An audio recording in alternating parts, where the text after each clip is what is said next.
అరవడం నాకు వచ్చు. చూడు, మనం భార్యాభర్తలం బయట మాత్రమే, గదిలో బద్ధ శత్రువులం. నీ దారి నీది, నా దారి నాది. కాదని నా జోలికొచ్చావో నీకు ఇట్టడైపోతుంది. పిసినారి అనసూయ కొడుక. పొయ్యి ఆ మూళ్ళు పడుకోపో.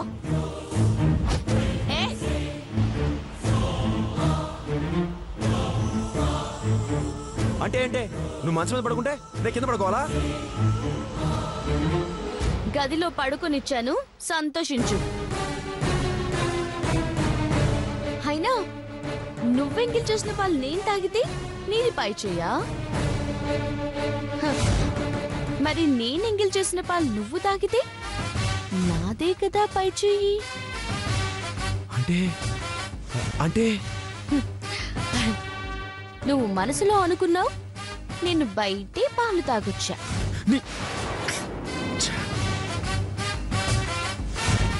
మూసుకొని వెళ్ళి పడుకో.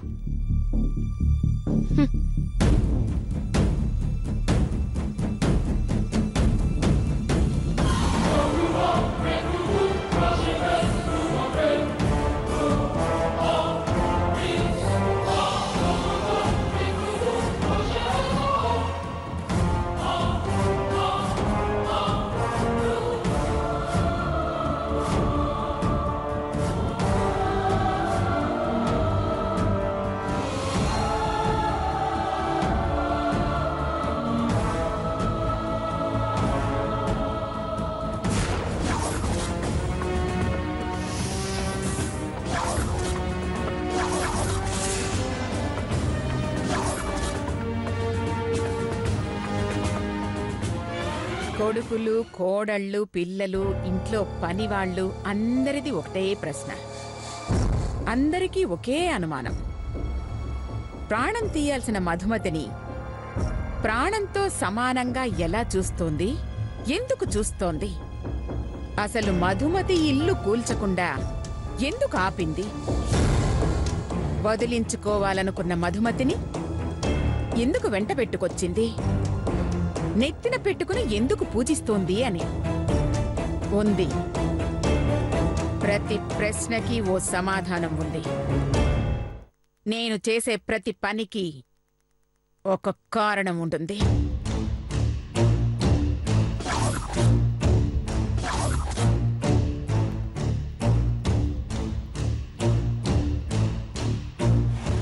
ఇది ఫోన్లో చెప్పే విషయం కాదే. అర్జెంటుగా బయలుదేరి ఇంటికి రా. ఎవరిని తోడు తీసుకురావద్దు. అలాగే. కైకాల రామనారాయణ అంటే నీ భర్తకి బాబాయ్. ఓహో. నీకు చిన్న మావయ్య. ఓ. ఆయన చనిపోయేటప్పుడు రాసిన వీలునామా అది.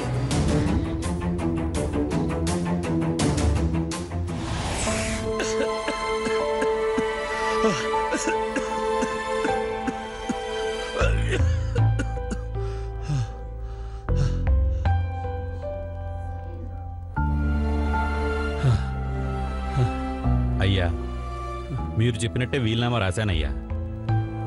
ఒకసారి చదివి వినిపించండి.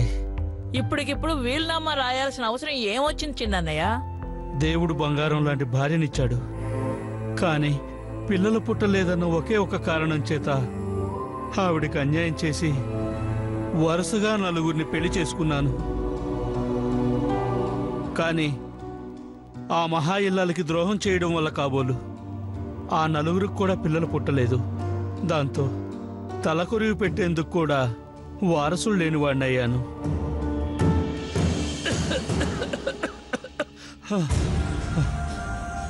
లక్షలకి లక్షల ఆస్తి ఉన్నా అనుభవించేవారే లేకుండా పోయారు. అందుకే ఆ పాపానికి ప్రాయశ్చిత్తంగా ఈ వీలునామా రాయించాను.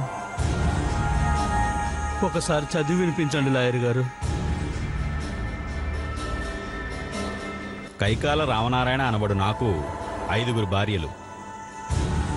వారిలో ఎవరికీ సంతానం లేని కారణంగా నా స్థిర చరాస్తులన్నింటినీ నా తదనంతరం నా అన్న కొడుకైనటువంటి కైకాల సూర్యనారాయణ గారికి పుట్టబోయే ఆఖరి సంతానానికి అనగా పుట్టింది పురుషుడైతే అతడి మొదటి భార్యకి పుట్టిన బిడ్డకి, స్త్రీ అయితే ఆమె మొదటి సంతానానికి చెందవలసినదిగా వీలునామా రాయడమైనది.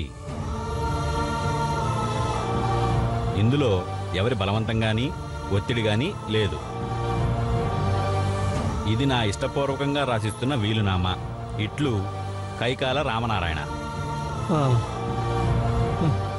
ఇప్పటికే మా అనుసికి 3 కొడుకులు, 1 ఆడపిల్ల ఉంది. ప్రస్తుతం తనకి 9వ నెల. రేపో మాపో కొడుకో కూతురో పుడతారు. వాళ్ళ వారసులకి ఈ ఆస్తంతా చెందుతుందన్నమాట. అవును బాలామణి. అమ్మ బాలామణి గారు, మీరు సాక్షి సంతకం పెడితే రిజిస్ట్రేషన్ చేయిస్తాను. ఆ,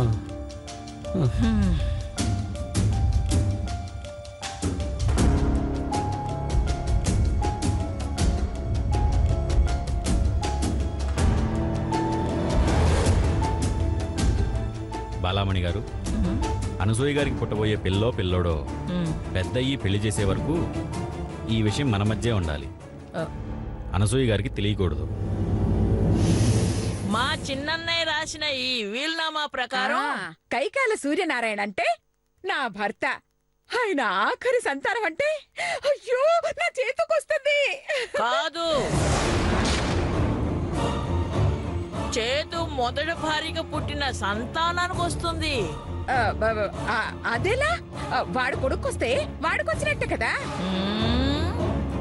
నిజంగా నా కొడుకు అదృష్టవంతుడు. ఏమి కష్టపడకుండానే 25 కోట్లకి వారసుడైపోయాడు. ఇంకా అవలేదు. కొడుకో కూతురో పుడితే అప్పుడు అవుతాడు. పుట్టకుండా ఎలా ఉంటారు పిన్ని? ఖచ్చితంగా పుడతారు. ఎలా పుడతాడే? ముష్టి 6 కోట్ల కోసం ఆ పంతులు కూతుర్ని కోడలుగా తెచ్చుకున్నావు. పోనీ దాన్నైనా సుఖంగా కాపురం చేయిస్తున్నావా అంటే అది లేదు. ఇల్లు లాక్కొని మెడబెట్టి ఆ పిల్లని బయటికి గెంటేశావు. అలా కాదని నీ కొడుక్కి 2వ పెళ్లి చేద్దామా అంటే వీలునామా ప్రకారం వాడి మొదటి పెళ్ళం అంటే ఆ మధుబతుకు పుట్టిన పిల్లలకే చెందుతుంది 25 కోట్లు.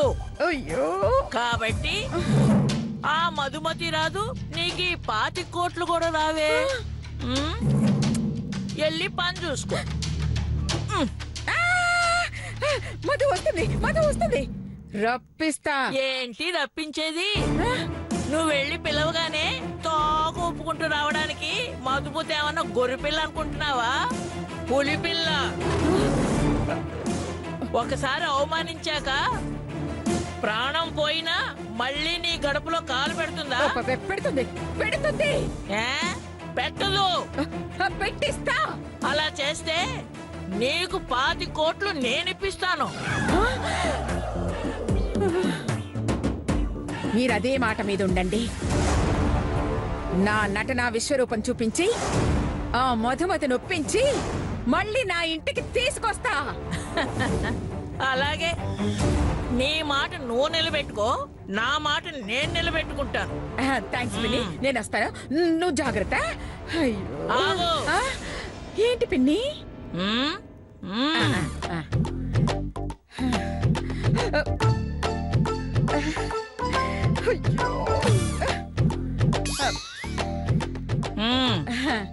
ఈ డాక్యుమెంట్స్ మీద సంతకం పెట్టి వెళ్ళు. ఏంటిది పిన్ని? చదువు.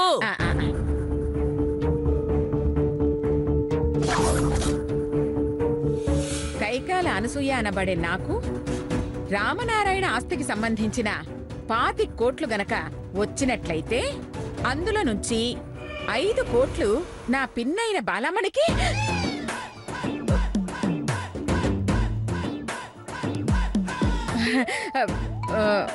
ముట్ట చెప్తానని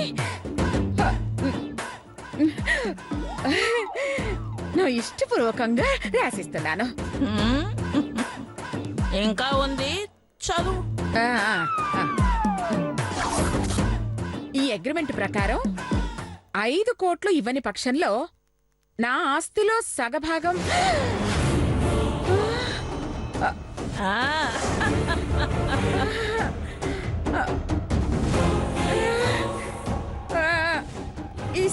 ఇస్తానని ఒప్పందం కుదుర్చుకోవటం అయింది.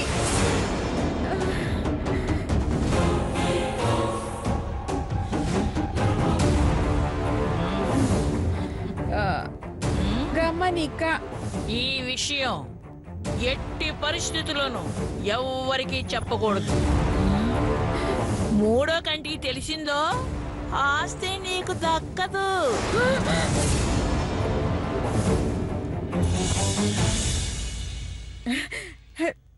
ఏంటి పిన్ని ఇది? నన్ను నన్ను అనుమానిస్తున్నావా? నిన్ను కాబట్టే అనుమానిస్తున్నానే. 5 కోట్లు కావాలంటే 5 కోట్లు ఇవ్వక తప్పదు. పిల్లా జల్ల లేందానివి 5 కోట్లు ఎందుకే? అది నీకు అనవసరం. సంతకం పెడతావా పెట్టవా?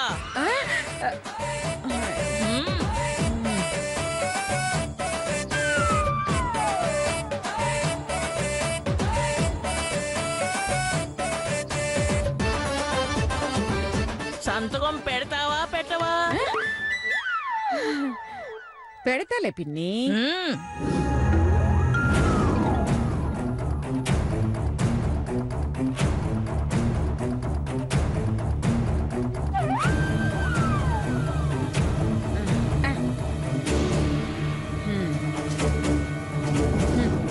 సంవత్సరం తిరిగేలోపు మనవడితో వస్తా. అప్పటికి 5 కోట్లు సిద్ధం చేస్తాలే.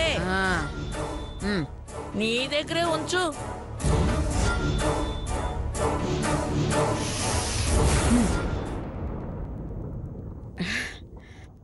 అలా నా చిన్నమామ రాసిన వీలునామా ప్రకారం నా చేతుకి ఆ మధుకి పుట్టిన బిడ్డకి ఆ 5 కోట్లు వస్తాయి. రావాలి. ఆ డబ్బు అందుకునే రోజు, ఆనందంతో చిందులేసే రోజు అతి దగ్గరలోనే ఉంది. కాకపోతే ఆ 5 కోట్లు అందుకున్న మరుక్షణం ఆ మధుమతి ఇంటి గడప దాటుతుంది. పాపం, దానికి ఆ విషయం తెలియక శోభనానికి ఒప్పుకుంది. నాకో వారసుణ్ణి కనివ్వటం, పుట్టిన బిడ్డను వదిలి పుట్టింటికి వెళ్ళడం కన్ఫర్మ్.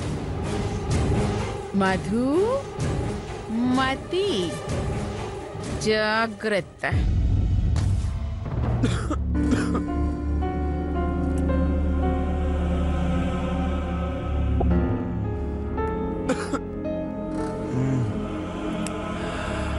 దాహంగా ఉంది.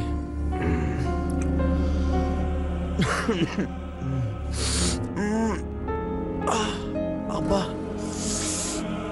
బాడీలో పార్ట్స్ అన్ని పట్టేసాయి. మంచినీళ్ళు ఎక్కడున్నాయి?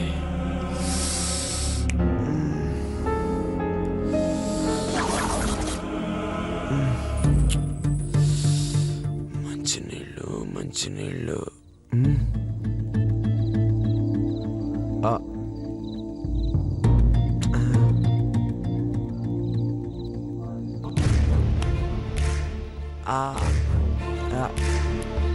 దాహం తీరలా, దాహంగా ఉంది.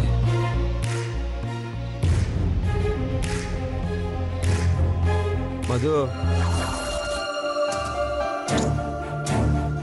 మధు,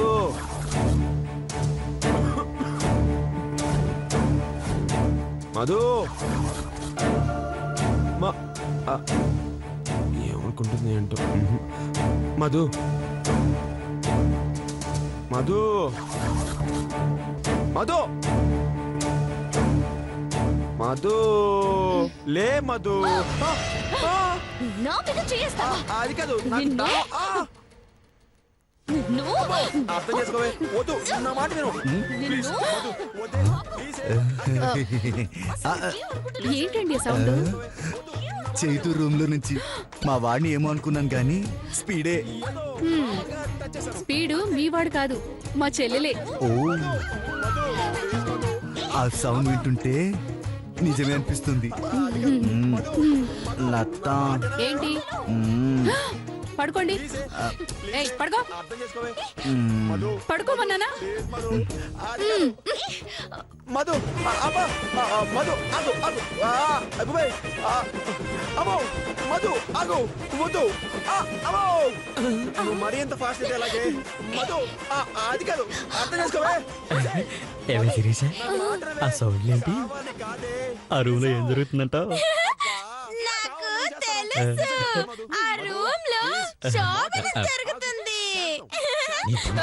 ఆ విషయం నాకు తెలియదేంటి ప్లీజ్ అమ్మో అది కాదు ప్లీజ్ అమ్మో అమ్మా అయ్యో బాయ్. కాకపోతే వద్దు, వద్దు. మావాడి గొంతు ఏం పడుతుంది ఏంటా అని శోభనం మీ తమ్ముడికైతే గొంతు పక్కింటాల వినపడుతుందా?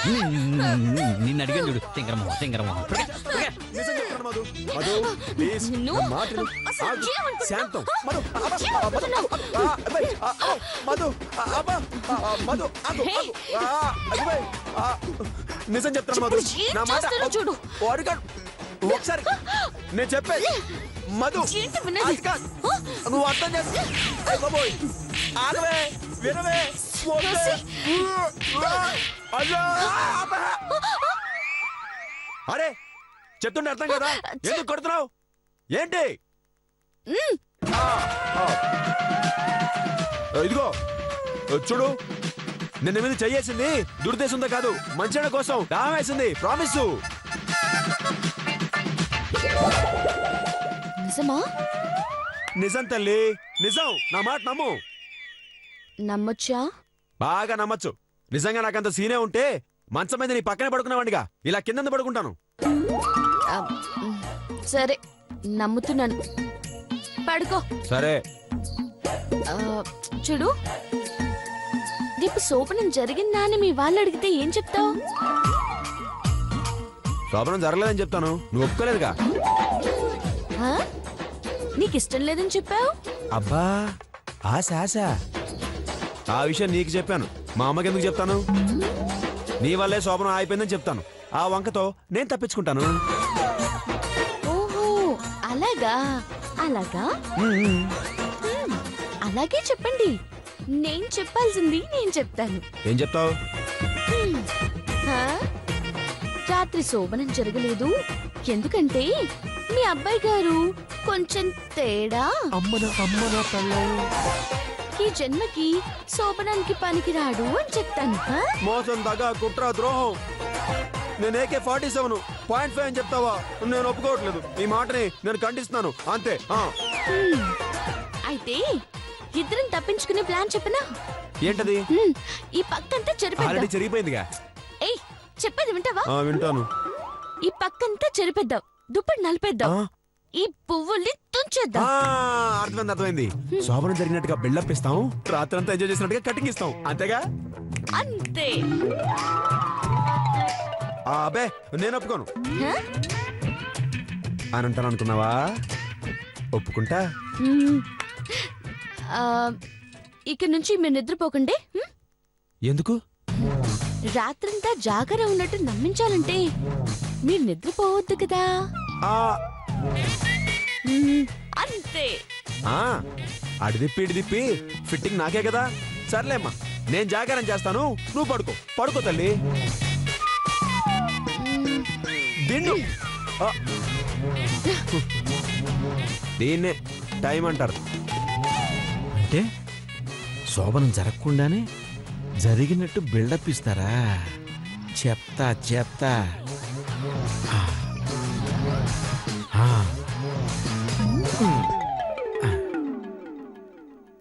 అమ్మో అమ్మో జస్ట్ మిస్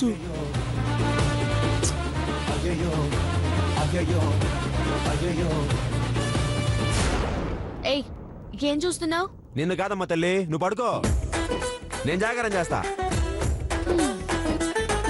ఇదో సూపర్ ఫిగర్ మరి దీన్ని చూడడానికి పడి చచ్చిపోతున్నాం ఇక్కడ బే నిన్ను కాదు పడుకో కొట్టు పగిలిపోద్ది నీ యమ్మ.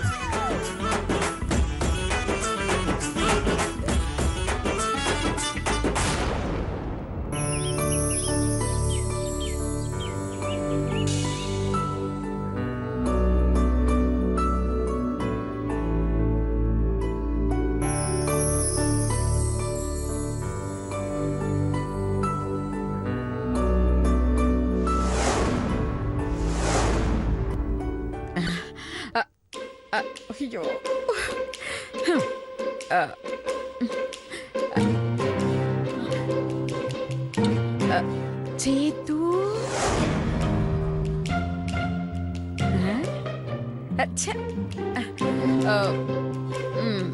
చేతు